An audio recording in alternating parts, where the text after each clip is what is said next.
Hi, I'm Johanna Rothman, and this is my September 2024 Create an Adaptable Life newsletter. How do the names we call each other matter? When I went to college, I referred to my female friends as women. My mother laughed at that, saying we were still girls. I asked her, when do male people become men?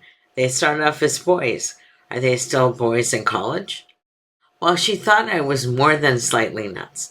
We had a great conversation about acknowledging when people became adult enough to be men and women. She decided it was when people got jobs and worked full time. I decided it was when they took responsibility for large portions of their lives. For me, that meant before they started to work. However, we agreed on this. Regardless of what we called people, we could start off with respect for them. That included the names we used to refer to other people. Work names matter. What do you call the people you work with, especially if you're in a leadership position? For example, leaders can change the culture just with their choice of individual contributor or team member. I wrote about that in my other blog, link below.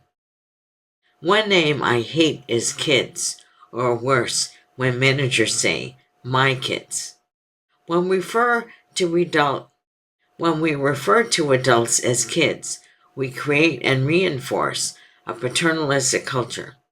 Some people love paternalistic cultures at work, often because they can wait for other people to tell them what to do.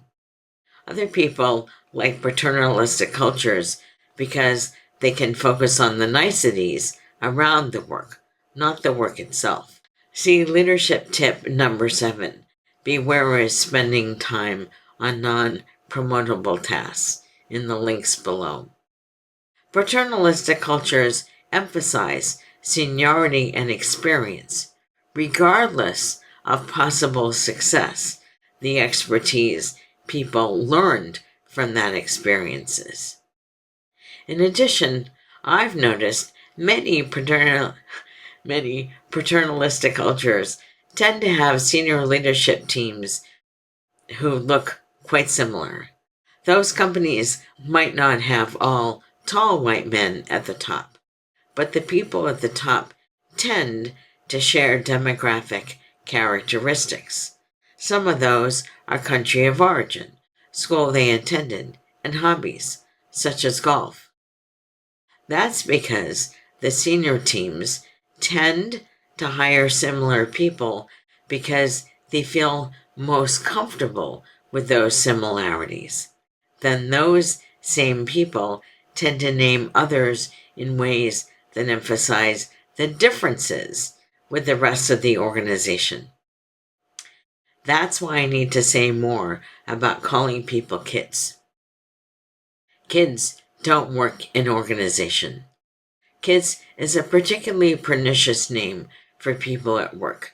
That name reduces the adult to a child. Worse, it discounts the value of the people doing the work. I don't know of a child who works for a living. Instead, I know people with plenty of other responsibilities, such as people or pets who live with them, other beloved family members, and monetary responsibilities, such as a mortgage or rent payment. Definitely not kid things.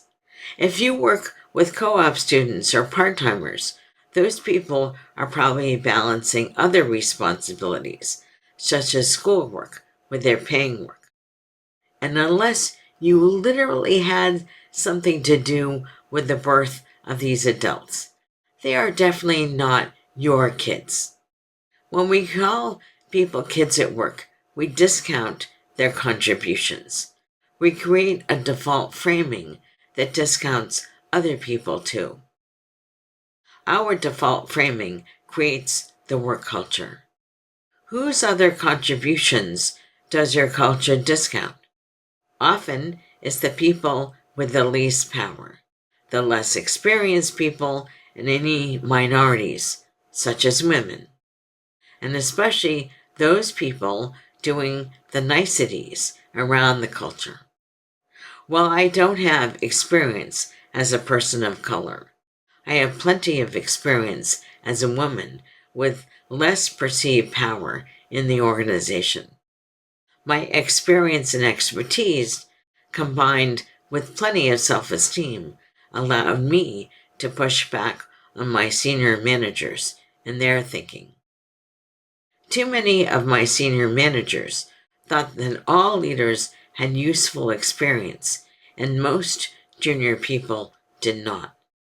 That's because too many of them had only worked in the kind of culture that reinforces the stereotypes that women mother the people in the organization, moral support, and men lead.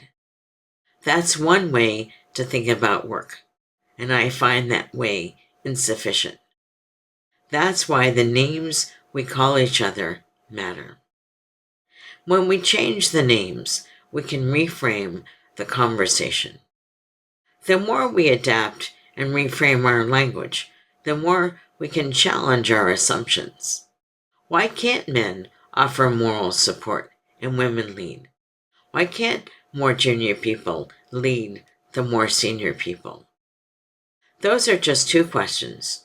The more we recognize that the names we call each other matter, the more consciously we can choose.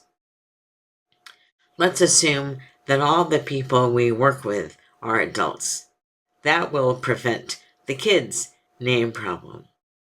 Even better, we can choose how we want to accomplish work and then use names that reflect those preferences. Want to create a team-oriented culture? Use the term team member. Want to focus on individual work? Try firefighter, which I find so interesting because real firefighters, the people who fight fires, often work as teams. Yeah. The names we call each other matter. We can consider language that does not emphasize meaningless differences.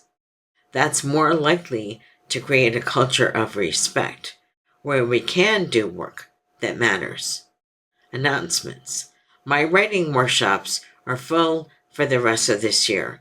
There's a link in the description below if you want to sign up for the notification list when I offer the 2025 writing workshops.